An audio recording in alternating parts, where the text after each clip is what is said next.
Assalamualaikum warahmatullahi wabarakatuh. Apa kabar Anda semua? Mudah-mudahan sehat walafiat. Kita berada selalu dalam lindungan Allah Subhanahu wa taala.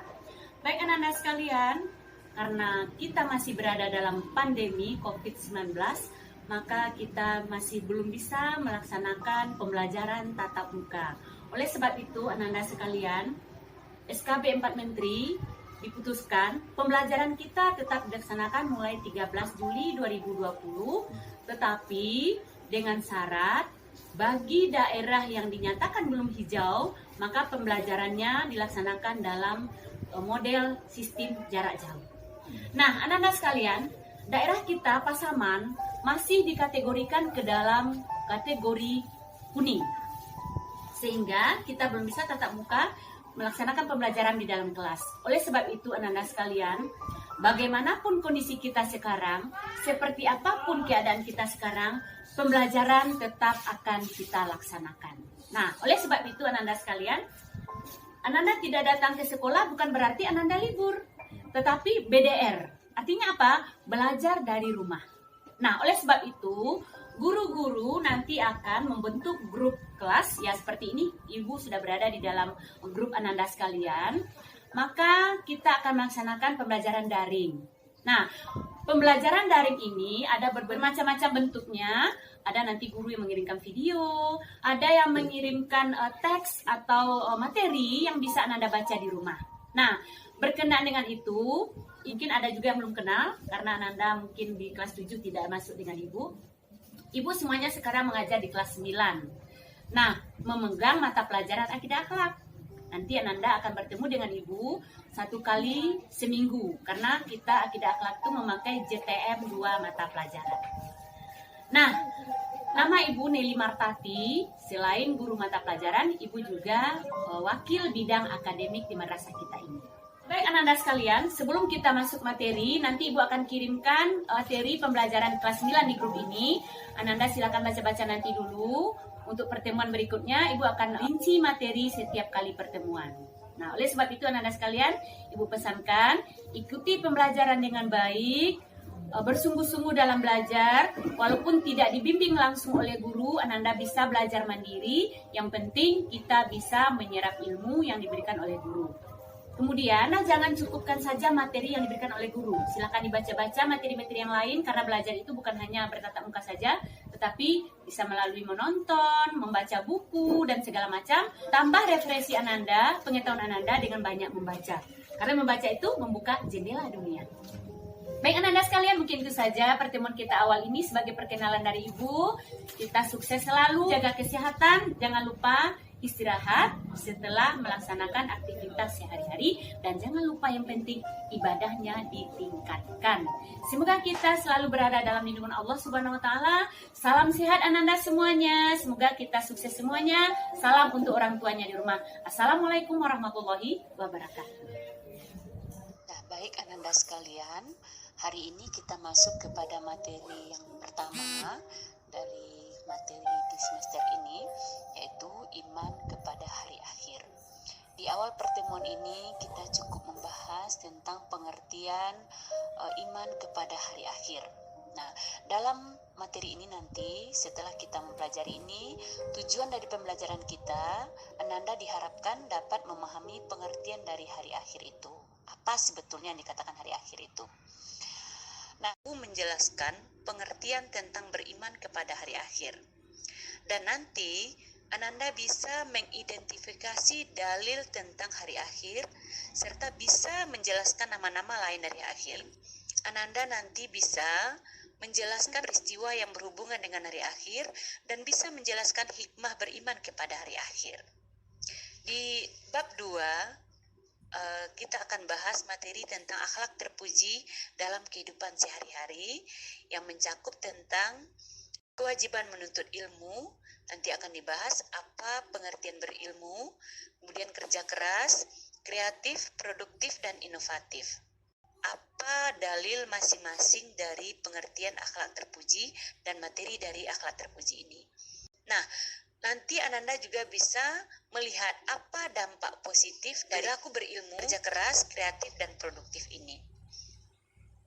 Kemudian di bab 3 nanti kita akan bahas adab terhadap saudara, teman, dan tetangga. Kemudian di bab terakhir kita akan bahas nanti kisah keteladanan Umar bin Khattab dan Sayyidinah Aisyah. Nah, Ananda sekalian, itu materi kita untuk semester ini dan tujuan pembelajarannya yang akan kita capai nanti setelah materi ini selesai kita bahas. Baik Ananda, sekarang kita masuk kepada materi awal, yaitu pengertian beriman kepada hari akhir. Nah, kita lihat dulu apa pengertian iman. Secara bahasa, iman itu artinya percaya.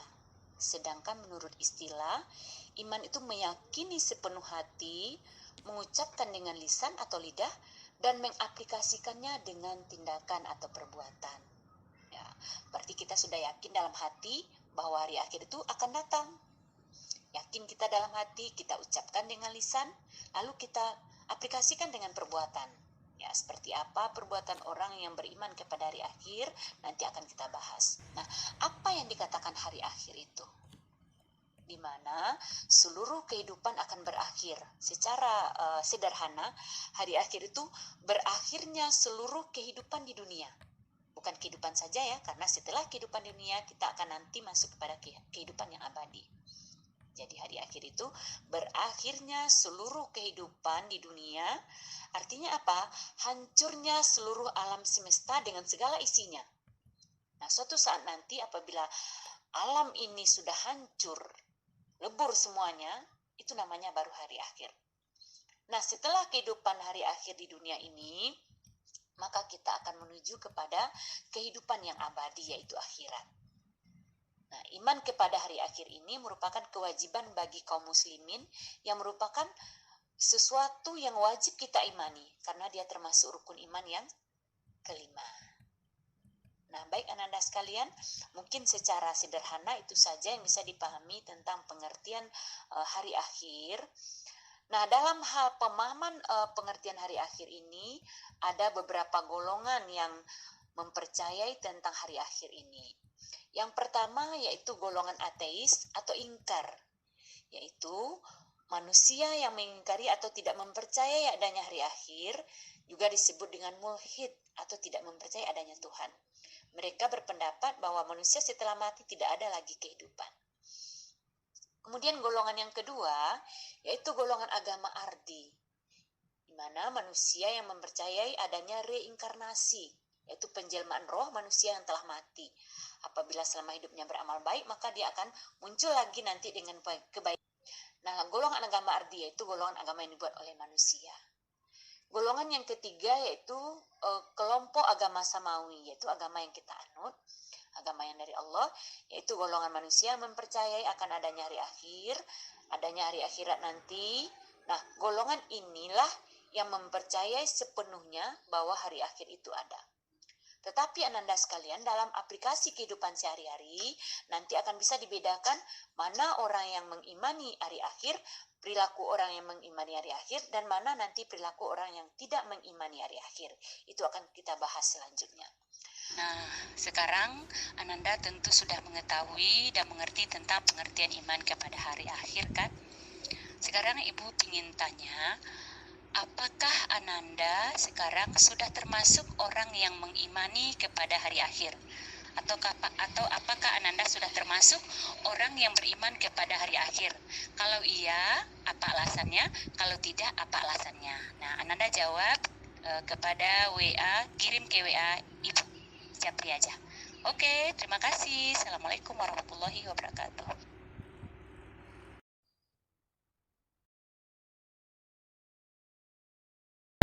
Kedahsyatan kiamat sulit untuk dibayangkan secara detail. Hal ini menandakan bahwa kiamat benar-benar peristiwa kehancuran yang sangat mengerikan. Kita tak bisa membayangkan kengerian dan kedahsyatan itu kecuali dari sumber yang akurat, yaitu kitab suci Al-Quran. Gempa kiamat yang sangat kuat misalnya. Dalam bayangan manusia, gempa ini getaran bumi yang merobohkan bangunan atau membuat tanah retak atau terbelah. Gempa kiamat jauh lebih dahsyat dari yang dibayangkan manusia dari peristiwa-peristiwa alam yang terjadi.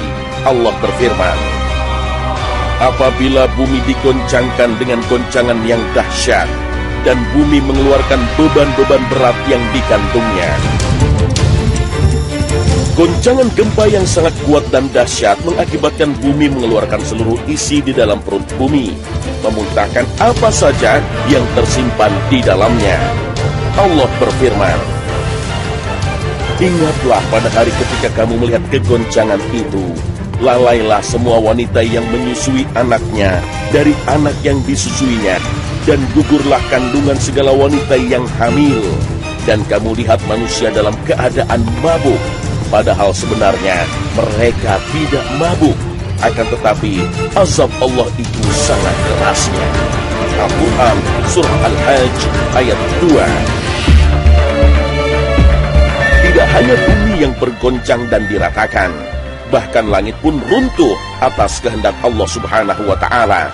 Allah berfirman, "Apabila langit terbelah dan patuh kepada Tuhannya, dan sudah semestinya langit itu patuh." Al-Quran Surah Al-Insyiqaq ayat 1 hingga 2. Galaksi raya yang begitu luas, yang sampai saat ini luasnya masih menjadi misteri dan teka-teki, pada hari kiamat akan mengalami kehancuran. Bintang-bintang akan berjatuhan dan porak-poranda. Ledakan-ledakan bom yang biasa terjadi dalam peperangan manusia tak sebanding dengan ledakan maha dahsyat dari bintang-bintang dan planet-planet yang bertabrakan. Allah berfirman, "Apabila langit terbelah dan apabila bintang-bintang jatuh berserakan." Al-Quran Surah Al-Infitar ayat 1 hingga 2.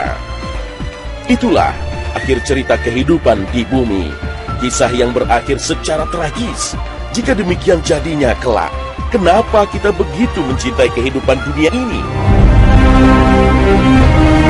Allah menciptakan langit dan bumi ini hanya sebagai tempat persinggahan sementara untuk umat manusia. Kehidupan selanjutnya kelak yang lebih kekal adalah kehidupan baru yang lebih indah dan bersih dari dosa dan kelaliman, yaitu kehidupan alam akhirat.